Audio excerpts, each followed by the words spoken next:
So welcome to Riptide Reviews. Thank you for joining us. We've got Deafpony here. Would you like to all introduce yourselves and what you do in the band and everything? I'm Scott. I sing and I play guitar in Deafpony. Hi, I'm Mikey. I play guitar and shitpost on Twitter in Deafpony. I'm a bit invisible. But... Yeah, you hit pan with stick, right? Yeah. There you go. So if no one had listened to your music before, how would you describe your sound and what type of music you create?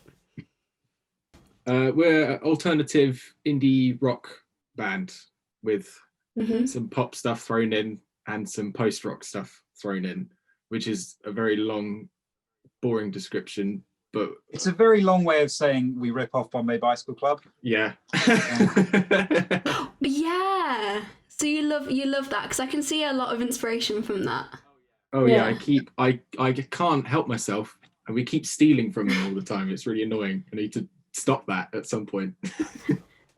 One day. One day we'll just stop stealing one from day. Bombay Bicycle. Yeah. One day we will have an original thought. So other than that band, what other bands do you take like inspiration from? The 1975 are a huge influence.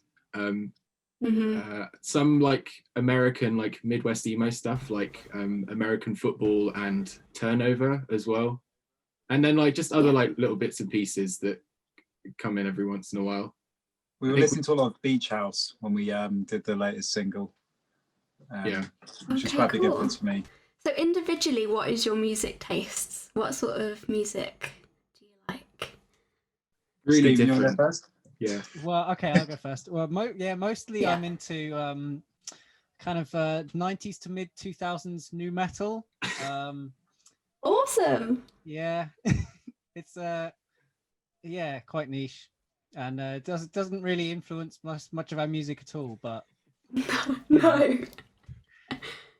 Stephen is really That's gunning cool. for us to sound like Deftones, but yeah, if we could sound like Deftones, I would bloody love that. but we keep stopping him. Honestly, yeah.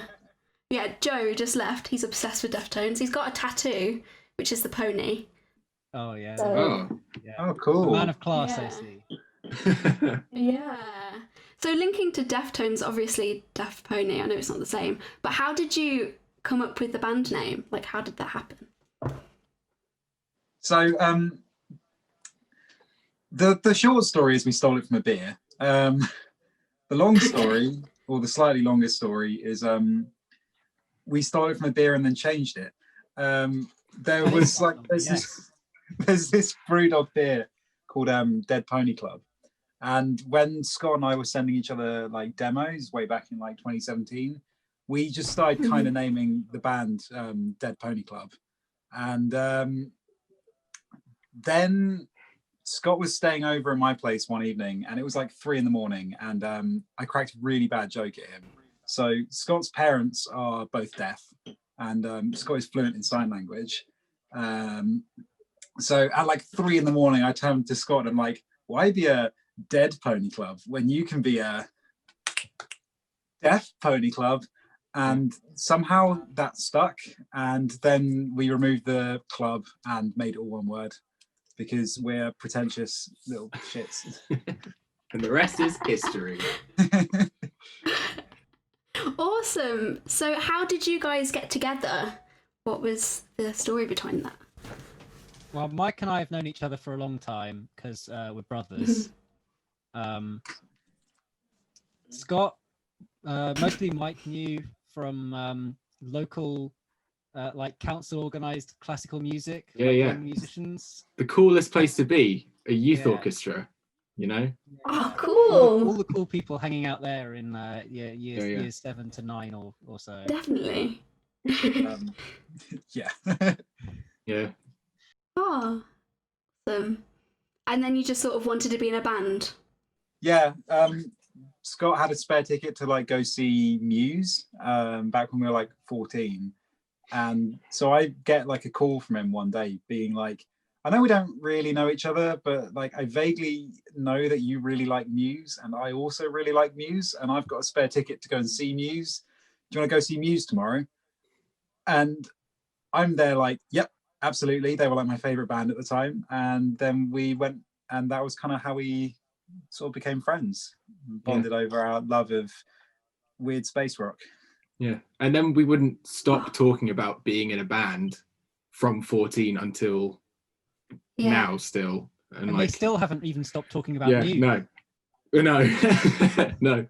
I like to dredge up every once in a while and go, oh, do you remember when that last album came out? And like, it's like, oh, it's all different now. And like, yes. Cool. So I remember, like, I've listened to all of your songs, and your first song is very different to all of your music that you created now. Tell us a bit about the journey and how you sort of found your sound in a way. Well, I think we haven't found it yet, but we're getting closer and closer. The stuff we have in the pipeline is like even more like, oh yes, that's what we want to get to. But like going back to Bombay Bicycle Club from earlier, like we just wanted to sound like that at the very start, like 3 years ago. So that's kind of what we were like drawing all the inspiration from, was just trying to get as close to that as possible. And like, sorry. And we've just added like heavier guitars and more reverb as time has gone on, basically.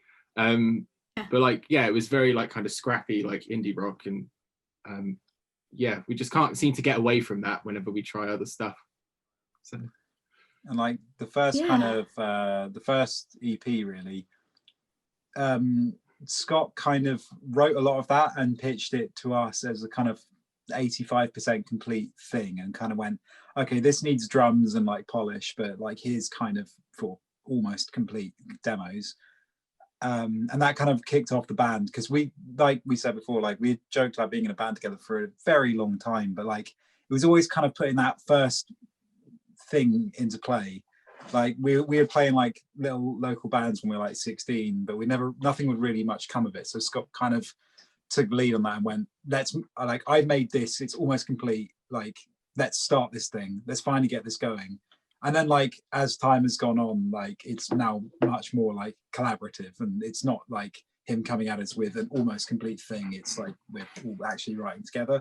So I think as well over time, like there's more influence from like me and Stephen as well, and like our music tastes. Like Stephen keeps putting really ridiculous drum fills and stuff now because he wants to be Deftones. There's like a thing, there's like one particular drum bit in every single song that Stephen slips in, and we're like, oh well, it's really cool, so we have to keep that. And now it's a game of one-upmanship every single time. It has to get cooler every single time. Yeah, definitely. So talking about the collaborating on it, how did like lockdown affect that? Like, how did you do it? Did you do it through like Google Drive or whatever, or did you do it together? To tell you the truth, at the very start, it kind of stopped for a little bit. I guess we didn't really know how to react, and we were just kind of like, oh, we'll wait and see. Lockdown came pretty much immediately after we'd had like a little holiday in Wales, and we filmed some like music video stuff, and we were about to release an EP, which came out like, started the day after. Lockdown. Yeah, exactly. EP game. Sorry. So we were like right in the middle of not like writing anything. We were like trying to put together stuff for releases, and then the lockdown came, and we kind of just went, okay, we'll think about all of this kind of stuff later. And so everything kind of got like put off for 2 months, and I think basically we got bored like for like into summer, and we're like, oh, we can like do some stuff, like there's ways of doing it. So like, yeah, we did get into the whole like Google Drive and like emailing stuff over, and like I was like, oh, I want to put vocals on this, so can I send you the files and you guys record it and then send it back to me? But that came like further down. Like we were a bit stumped at the very start, and like it took a while to like adjust. So yeah, it's a long process. Yeah, which is kind of why like the single that came out recently last month, Break Me, was meant to come out like 3 months ago.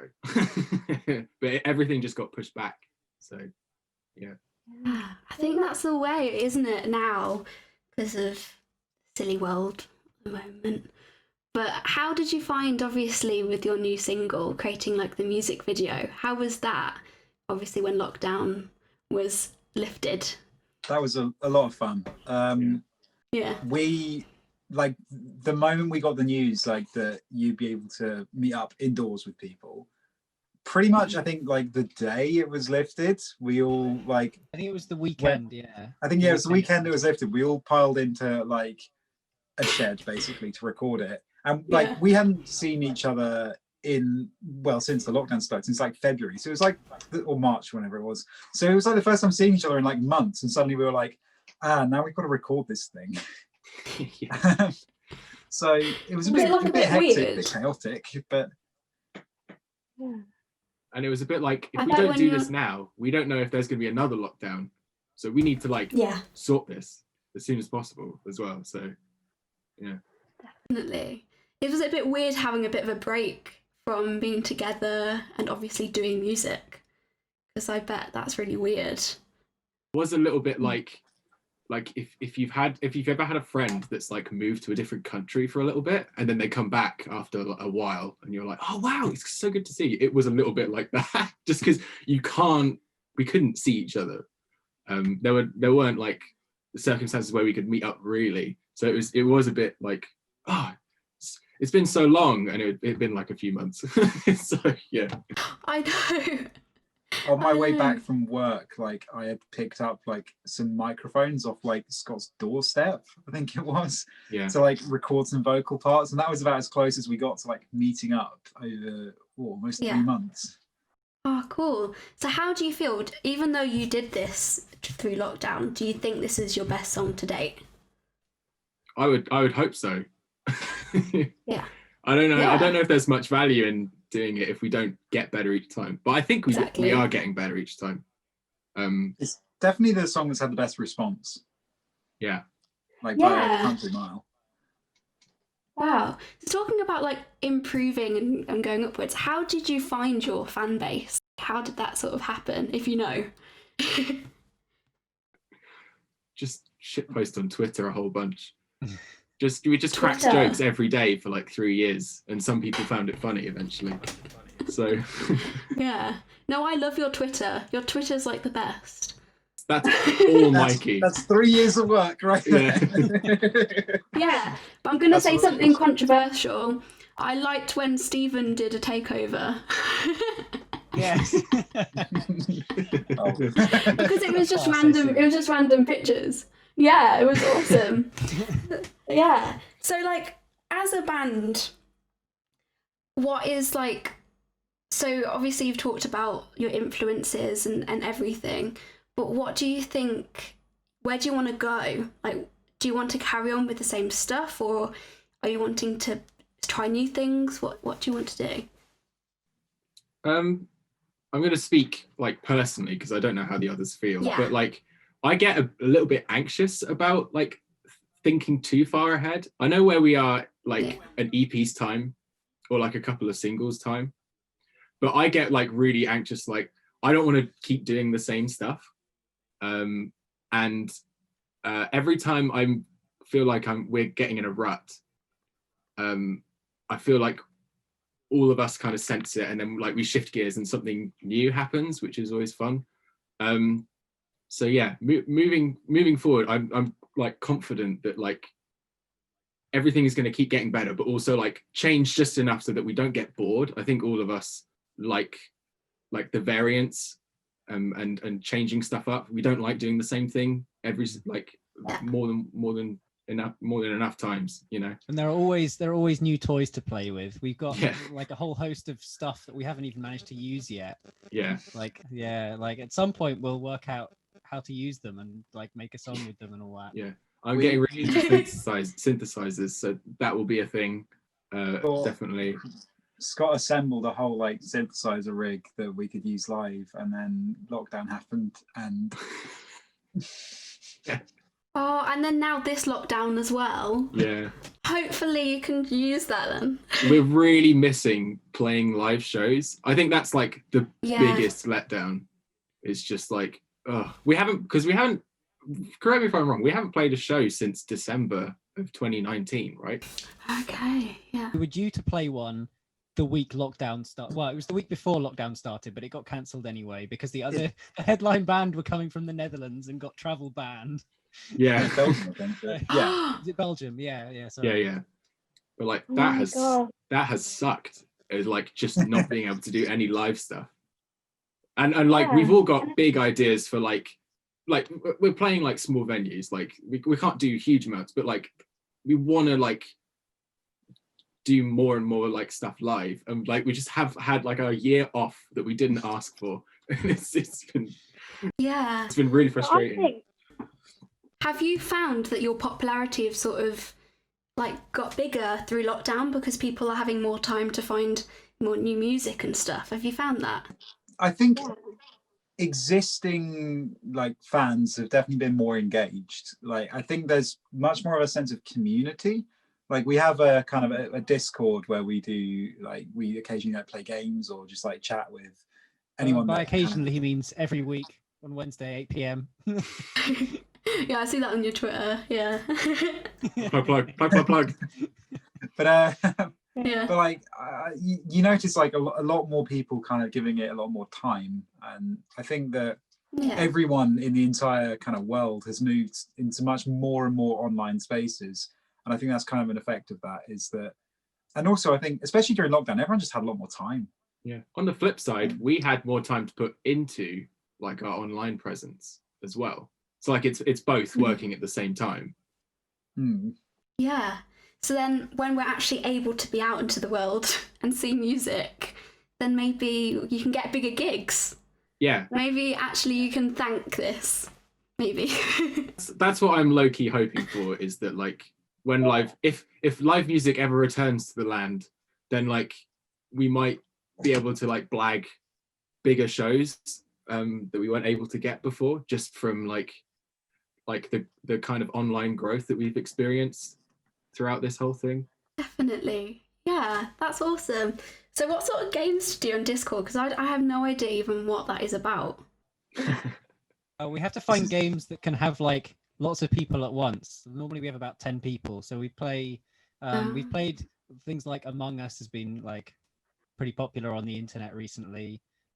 We play a lot of weird, dumb kind of like browser-based flash games like Scribble.io or Broken Picture Phone, stuff that we can get lots of people in without it causing massive chaos. Yeah, and also stuff that people can play for free as well, because we don't want people to fork out just to play online with us. Like Jackbox as well, something that we can host and then people can join on their phones and that kind of thing. We did BuzzFeed quizzes as a group. You find out things about yourself you didn't even know. Yeah, like what kind of pizza I am. Yeah. Sourdough bread. Well, who wouldn't want to know what type of pizza you are? Exactly. Like, that's just something you need to know in life. Yeah. So do you think that's really important for you to like be connected to your fans? Yeah, I think it's important that it's like it's kind of a two-way thing rather than just us kind of tweeting into the void and then people interacting with it and kind of never getting a reply and feeling as though we're off on some pedestal somewhere, thinking we're some kind of hot shots. Yeah. We know we're not some kind of big hot shots, so we might as well like very lukewarm shots, if you ask me. And yeah. Awesome. So I've got a few silly questions that I thought that I'd ask. But I wanted to know, what's the funniest story you have as a band? Like touring or doing music videos or whatever. Oh, the Wales car trip was pretty funny. That was pretty ridiculous. So when we were in Wales filming like some music video stuff, it was also the time, do you remember that like back-to-back the storms we had in March? One of them was Storm Dennis. I don't remember the other one's name. It was like Kiara or something. It was like these two back-to-back storms that really affected like lots of like the low-lying parts of the UK, so like Yorkshire and lots of rural Wales. And we were like, we were due to go home like slap bang during the middle of Storm Dennis, and like the roads were flooding and like some of the rivers were bursting their banks, and we were like, okay, the Wi-Fi around here is really bad, so we have to get home, like real first world problems. And we were like, we're gonna go for it. Well, and so Steve we had to work the next day. Oh yeah. You were like, the Wi-Fi is the most important batch. The Wi-Fi was really bad and it was really grating. But then apparently I'm misremembering, and there were other better reasons. But like, so yeah, we just like hashed it out, and we drove over a mountain to avoid all of these like floods. And then when we got too near to like flooded roads, we whacked on the Pirates of the Caribbean theme and just like blasted through them. And it was, looking back, very irresponsible. Well, we were reasonably responsible. There were a couple of times where we came up to massive, like, basically road valleys with like a car or two in them, and we were like, maybe we'll not try that. Well, there was a no travel warning, so in that respect, but it was just a warning. It was just a warning. Rebels. It's just guidelines. Yeah. Whoa. Okay, that's a very good story. I don't know if it was funny. Did you find it funny? I found it hilarious. These guys, like, I think mostly Scott was just like a bit concerned, but I was like, Mike drove most of the first like half of the journey. The journey took like twice as long as it should have done as well.